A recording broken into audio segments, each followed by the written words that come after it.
বাংলা বলছি চ্যানেলটি সাবস্ক্রাইব করুন এবং সমস্ত অনুষ্ঠানের আপডেট পেতে বেল আইকনটি অন করুন।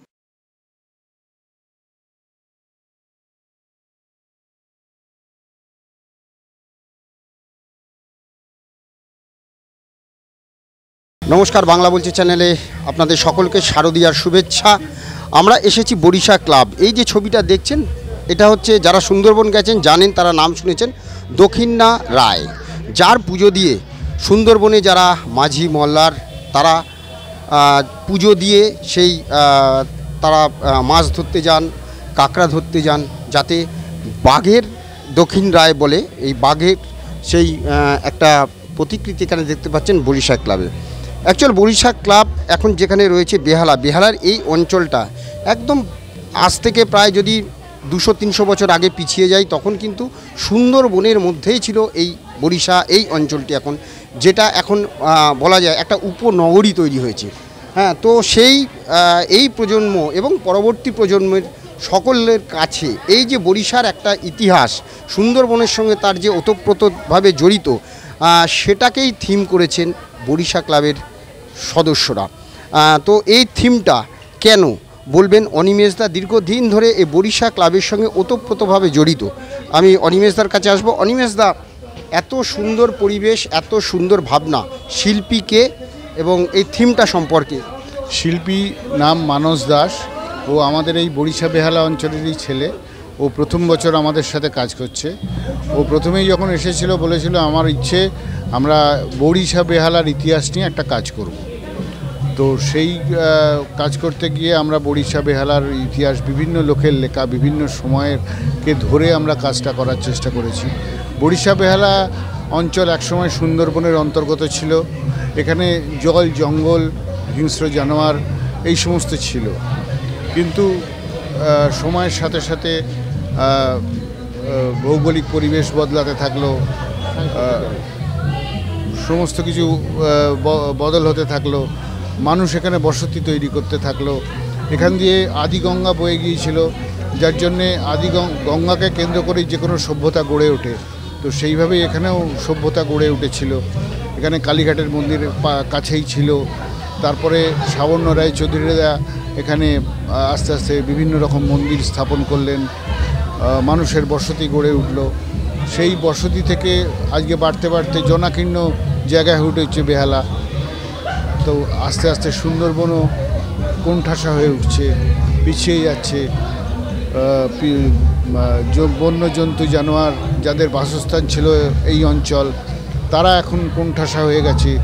এর ফলে প্রাকৃতিক ভারসাম্য নষ্ট হচ্ছে। তো সেইভাবেই আমরা একটা মেসেজ দেওয়ার চেষ্টা করেছি প্রকৃতিকে সামনে রেখে, যে এইভাবে তো চলতে থাকলে একটা সময় তো এরা নিশ্চিহ্ন হয়ে যাবে। সেই মেসেজটাই আমরা দেওয়ার চেষ্টা করেছি। একদম সেই মেসেজটা আমরা দেখতে পাচ্ছি যে প্রতিটা দেওয়ালের বিভিন্ন জায়গায় নানা চিত্রের মাধ্যমে, নানা ছবির মাধ্যমে তারা ফুটিয়ে তুলেছেন পুরনো দিনের সেই যে বরিশা, আজকের বরিশার সঙ্গে পূর্ববর্তী বরিশার একটা সামঞ্জস্য রাখার চেষ্টা করেছে। আমাদের সঙ্গে রয়েছেন দুজন বিশিষ্ট ব্যক্তিত্ব। একজন রয়েছেন আমাদের পশ্চিমবঙ্গ সরকারের আধিকারিক অনুপমবাবু। আমাদের এই বাংলা বলছে চ্যানেলে একদিন শারদ সম্মান, যেটা দশভূজা শারদ সম্মান, আপনি আমাদের সঙ্গে আজকে অতিথি হিসেবে এসে কেমন লাগছে আপনার অনুভূতি?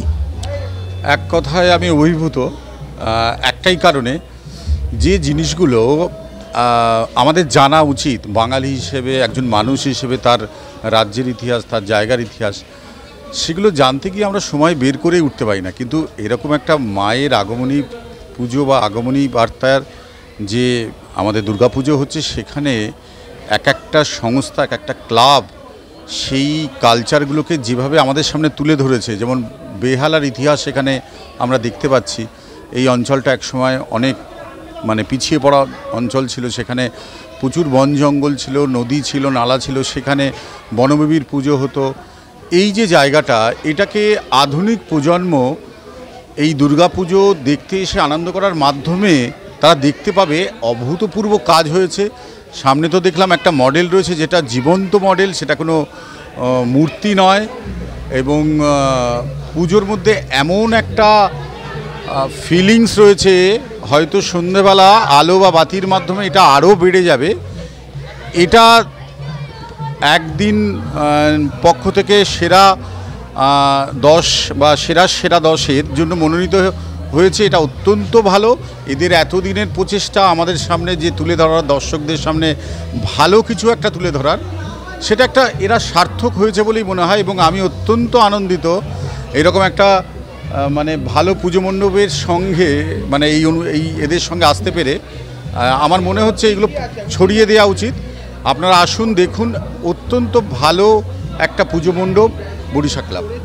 একদম যেটা বলছিলাম যে অনেক কিছু অজানা তো আমাদের রয়েছে, সেই অজানাকে জানতে হলে আমার মনে হয় যে সারা বছর যারা আমরা অপেক্ষা করে থাকি শারদীয়া উৎসবের জন্যে, এবং বিভিন্ন জায়গায় বিভিন্ন প্যান্ডেলে তাদেরকে উৎসাহিত করার জন্য একদিন পত্রিকা তাদের দশভূজা শারদ সম্মান বিগত দিনগুলির মতো এবছরও করেছে।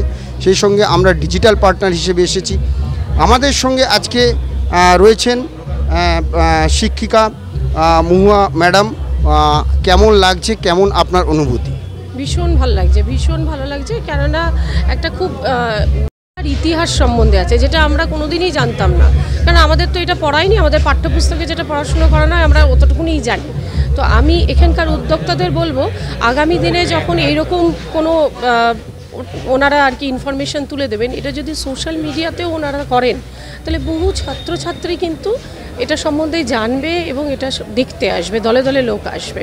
তো এটা ভীষণ সুন্দর হয়েছে। তারপরে এদের যে মূল একটা মোটিভ নিয়েছে বনবিবি টপিক, আর ঢোকার সাথে সাথেই দেখলাম একটা নাট্য রূপান্তর রয়েছে বনবিবি, ওটাও খুব অসাধারণ লাগছে। অনেক কিছু জানতে পারলাম।